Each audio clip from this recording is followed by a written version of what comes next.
Historically India वो country है जिसने नॉन अलाइंड मूवमेंट को स्टार्ट किया था। कोई ब्लॉक का हिस्सा इंडिया बना नहीं, और उसका कारण ये है कि इंडिया अपने आप में इतना बड़ा है, उसका अपना वजूद इतना बड़ा है कि उसे एक या बी ब्लॉक के साथ शामिल होने की आवश्यकता नहीं है, जरूरत नहीं है। उसका अपना हेफ्ट इतना है और वो ओवर द इयर्स बढ़ गया है। को ये चाइना भी जानता है और ये अमेरिका भी जानता है और रशिया भी जानता है। इंडो पैसिफिक में अगर कोई काउंटर कर सकता है चाइना को तो वो इंडिया है।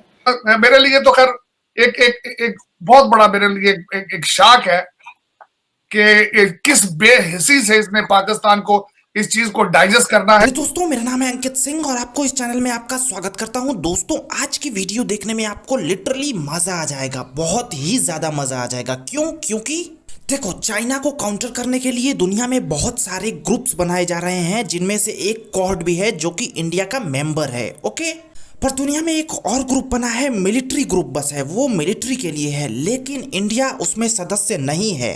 इस वीडियो में इसी के ऊपर चर्चा हो रही है कि क्या इंडिया को उस ग्रुप में रखा नहीं गया या फिर इंडिया अपने से नहीं गया। जो उनको जवाब मिला है ना, वो लाजवाब है। मतलब देखो, मजा आ जाएगा। और जो भी देख के समझ में आए तुम लोगों को लिटरली बताना मेरे को, मैं भी बताऊंगा कि मेरे को क्या लग रहा है सुन के, और तुम भी बताना कि मजा आया या नहीं आया। चलो गाइस, देखते हैं वीडियो को। अच्छा, लेकिन ये भी तो एक बात है कि भारत के अंदर क्या खौफ है चाइना का कि एक तरफ तो भारत बहुत ज्यादा मिलिट्री एक्सपेंडिचर करने की कोशिश कर रहा है, मिलिट्री पे पैसा खर्च कर रहा है, और आपके जो डिफेंस मिनिस्टर है राजनाथ सिंह साहब, वो आए रोज कहीं से S-400 लेने की बात हो रही है, जो कि ले भी रहे हैं। आप अपने आप को मिलिट्रीली भी इक्विप कर रहे हैं, लेकिन आप किसी मिलिट्री एग्रीमेंट का हिस्सा भी नहीं बनना चाहते।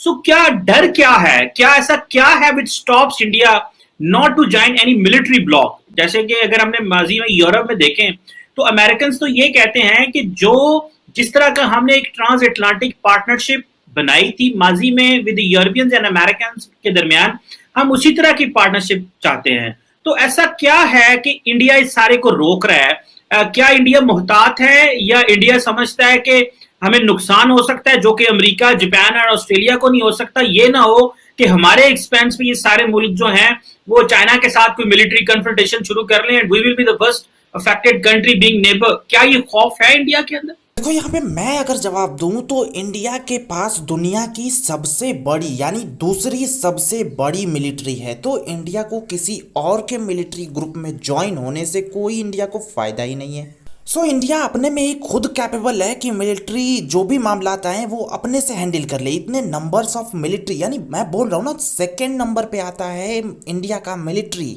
सो हमें क्या जरूरत है? अब जवाब सुन लो। पहला, जहां तक मिलिट्री एक्सपेंडिचर का, मिलिट्री अपनी प्रिपरेशन का हिसाब है, मुझे लगता है आज की तारीख में हर देश इस वक्त अपने आप को मिलिटरीली प्रिपेयर कर रहा है और बेहतर प्रिपेयर कर रहा है। अगर आपके दुश्मन के पास या आपकी राइवल कंट्री, एडवर्सरी कंट्री के पास इतने हैं तो आपके पास कितने हैं, उस हिसाब से होता है।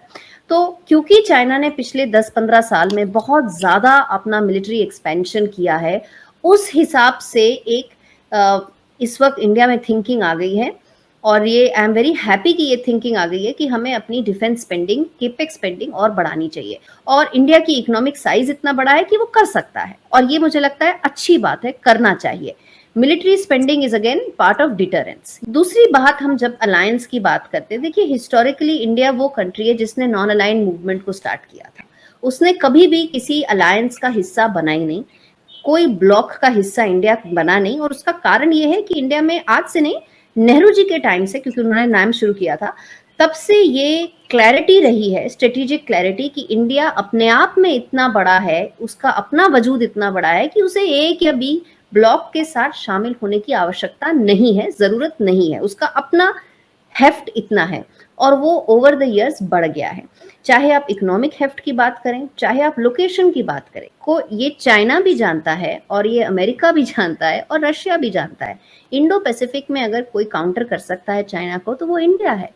सो वीडियो कैसी लगी? अच्छी लगी? अच्छा, तुम लोग इस क्वेश्चन को देखो कि इंडिया को क्या मिलिट्री ग्रुप में ज्वाइन होना चाहिए था या फिर कोई ऐसा जरूरत है इंडिया को? तुम लोग कमेंट में बताओ। मिलते हैं गाइस नेक्स्ट वीडियो में ऐसी ही कुछ वीडियो, इंटरेस्टिंग वीडियो के साथ में। बाय बाय, टाटा एंड हाँ, क्वेश्चन का आंसर जरूर देना। मैं हूं अंकित सिंह, बाय बाय।